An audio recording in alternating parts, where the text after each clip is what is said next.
it has to be a united action against all, not only me, the police, the military. But itong problema kasi ng NPA, communists started way back. It's almost 30 years now.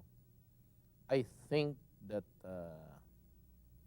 we should start to negotiate again. We should resume talks with them. And as a matter of fact, I'd like to tell you, the other night, through channels, I was able to talk to some of the leaders of the NPAs. Kasi ang gobyerno nag-declare kasi ng ceasefire 24, 25, tapos January 30, January hanggang January 1, December 31st. Ang sabi ko sa kanila na kasi may statement sila na they would not honor any ceasefire offering and they would continue to attack government forces. Apparently, ang priority are the soldiers and the military. Sabi ko sa kanila na ganito yan eh. New Year, just like Christmas, a time when everybody, civilians, soldiers, police, security guards, mayors, councilors would go out and visit relatives. Karamihan dito kasi pupunta ng in-laws. Yes. Sabi ko, ang mga sundalo kasali dyan. Kung papagbabarilin lang ninyo sa harap ng mga anak yan, pati asawa, masyadong masakit naman yan. So, sabi ko, pwede ba tayong, kung ayaw ninyo mag-ceasefire, at least refrain from initiating any attack or punitive actions or violent confrontations with the police and the military, especially these poor guys are going around with their families and children. And to the credit of the Communist Party of the Philippines, saka yung kausap ko, sabi nila na, alam mo, sa totoo lang, hindi naman kami talaga gumalaw. Yung Christmas, wala. Pero sabi ko, you know, we'll be having a Filipinos or Filipino could go around with the crippled spirit. Kasi hindi niya alam saan siya pupunta, tapos maya-maya tatamaan na lang ng bala.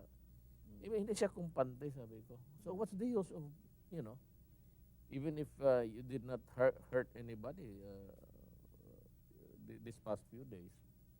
But if at the back of the mind of the soldiers of the Filipinos and the wives and the children who are with the soldiers and the police, they would be observing the New Year with the crippled spirit. So, paano takot ka na pagbaba mo, paunahin mong misis mo, gano'n. Sabi ko, wag naman sana gano'n. And sabi nila, sige, ikaw na lang mag-announce na nagkausap tayo na we will refrain from as we had. And I'd like to thank them. Ngayon, pagka 27, bigyan mo naman siguro ang lewe. Mga 28, 29, sige, gira na naman tayo ulit.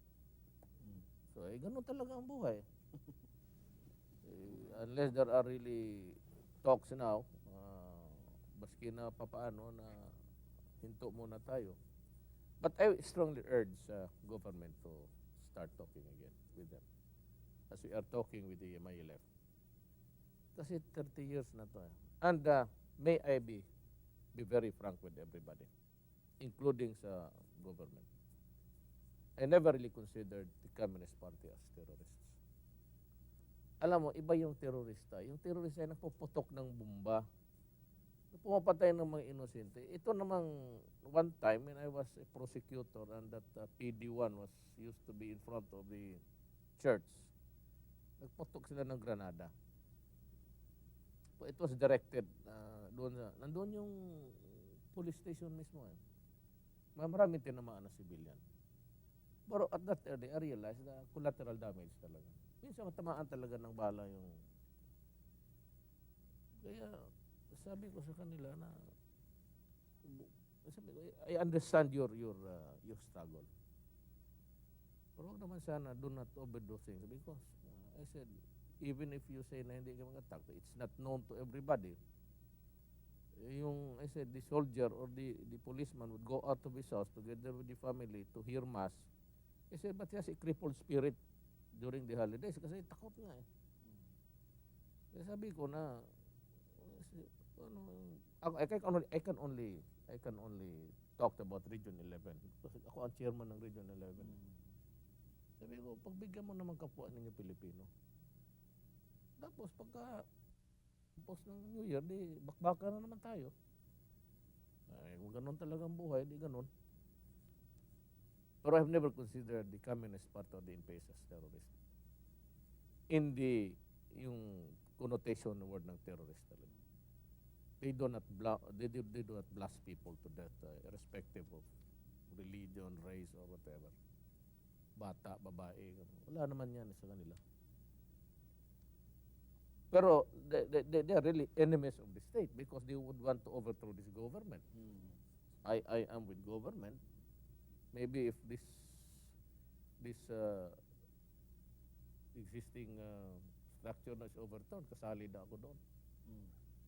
So in the meantime, kasi nasaktan ako kasi yung namatay nga sa Tagum dalawang kaharapan ng misis. Okay lang yun kasi sabi nila they are on the offensive because pinapatay nga daw yung mga leaders nila, yung mga bayan people.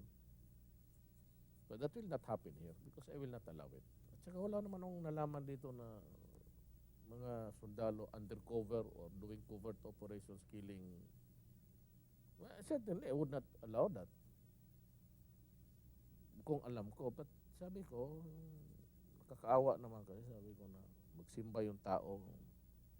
Punta doon sa mother-in-law, sa father-in-law, sa tatay, visiting relatives during New Year's Day, tapos pagpapatayan ninyo. Kung masakit para sa akin. Kasi I can express it the way I'm doing it because I'm a leader. I'm the elected mayor of Davao City. As a mayor, I take care of everybody within my jurisdiction. You may be a soldier, an NPA, or a criminal, or a law-abiding citizen. Pag nandito ka sa siyudad ko, kasali ka sa worry ko. Of course, I worry for the innocents and for the soldiers and the military because sila yung nabibingbang eh. Sabagay, namamatayan mo rin yung mga NPA. Pero if you're just going out there to avenge the death of, mga workers ng mga, kagaya nung doon sa Tarlac, patayan sila doon. Ay, sabi ko, hindi mangyari dito kasi talaga ako papayag. Pero just maybe this time, pagbigyan ninyo ako, huwag naman ninyong ceasefire muna tayo in a very informal and loose arrangement. Mag-ceasefire tayo. At least for Region 11, huwag kayong mag-initiate.